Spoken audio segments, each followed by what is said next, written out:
Hello aspirants, welcome back to GK Insights, and today we are going to discuss about the Simon Commission. So it was 7-member commission और इसके सारे के सारे जो members थे वो इंग्लिश थे, ठीक है। और ये बनाया गया था कॉन्स्टिट्यूशनल रिफॉर्म्स को देखने के लिए इंडिया में, लेकिन इसका जो है वो बाइकआउट किया गया। कांग्रेस सेशन जो हुआ मद्रास का 1927 में, तो उन्होंने डिसाइड किया इसको बाइकआउट करने के लिए, और तब के उनके प्रेसिडेंट थे मुख्तार अहमद अंसारी।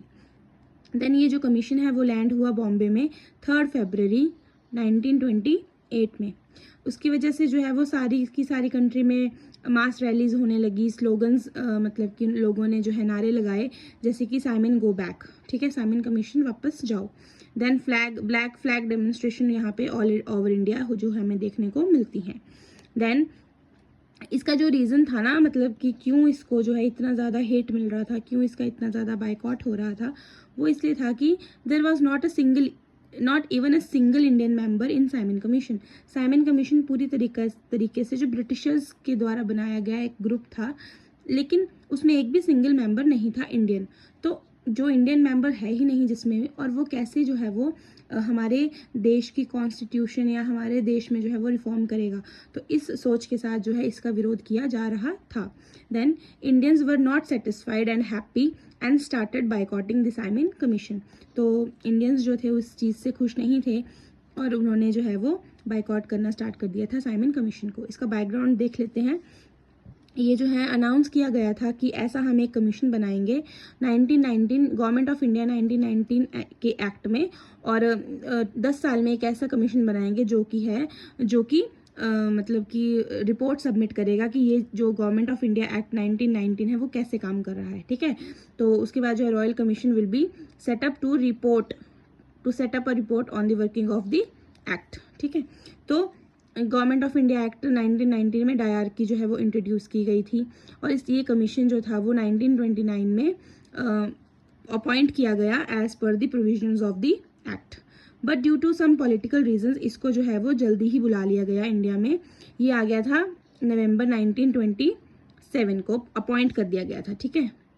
देन इसके जो हेड थे वो थे सर जॉन साइमन, तभी इसका नाम जो है वो साइमन कमीशन के तौर पे मशहूर हुआ।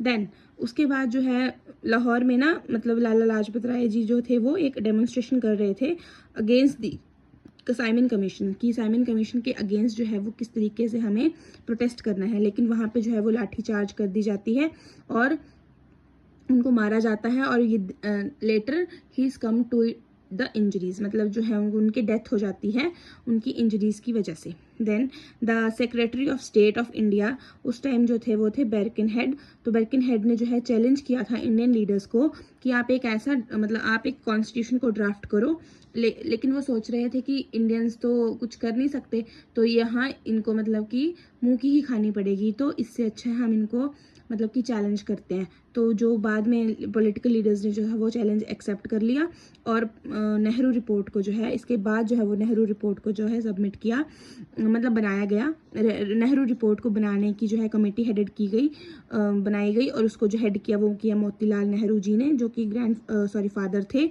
जवाहरलाल नेहरू जी के। और जवाहरलाल नेहरू जो है वो इसके सेक्रेटरी को अपॉइंट किया, secretary as a secretary appoint किए गए, और उसके अदर मेंबर्स थे तेज बहादुर सप्रू, मंगल सिंह एंड सुभाष चंद्र बोस।